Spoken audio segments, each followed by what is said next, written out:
ইসরায়েলের হাতে নিহত হওয়ার আগে ২-১ দিনের যুদ্ধবিরতিতে সম্মত হয়েছিলেন হিজবুল্লাহ প্রধান হাসান নাসরাল্লাহ।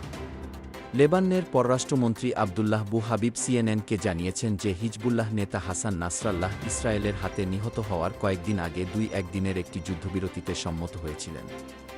এই যুদ্ধবিরতি আহ্বান করেছিলেন যুক্তরাষ্ট্রের প্রেসিডেন্ট জো বাইডেন, ফ্রান্সের প্রেসিডেন্ট ইমানুয়েল ম্যাক্রো এবং তাদের অন্যান্য মিত্ররা। হাবিব জানান, লেবানন এবং হিজবুল্লাহ উভয়ই এই যুদ্ধবিরতি মেনে নিয়েছিল এবং ইসরায়েলের প্রধানমন্ত্রী বেঞ্জামিন নেতানিয়াহু এতে সম্মতি দিয়েছিলেন। লেবাননের সংসদের স্পিকার নাবিহ বেরি হিজবুল্লাহর সাথে পরামর্শ করে সম্মতি জানান এবং এটি যুক্তরাষ্ট্র ও ফ্রান্সকে জানানো হয়। মার্কিন উপদেষ্টা আমোস হকস্টাইন তখন লেবাননে এসে যুদ্ধবিরতি নিয়ে আলোচনার প্রস্তুতি নিচ্ছিলেন। তবে এরই মধ্যে ইসরায়েলের এক বিমান হামলায় হাসান নাসরাল্লাহ নিহত হন।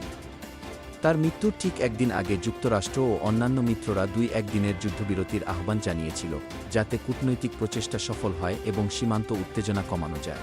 হাবিব আরও বলেন, আমরা এখনও যুক্তরাষ্ট্রের সহায়তা আশা করি কারণ এটি এই অঞ্চলে একটি গুরুত্বপূর্ণ ভূমিকা পালন করে।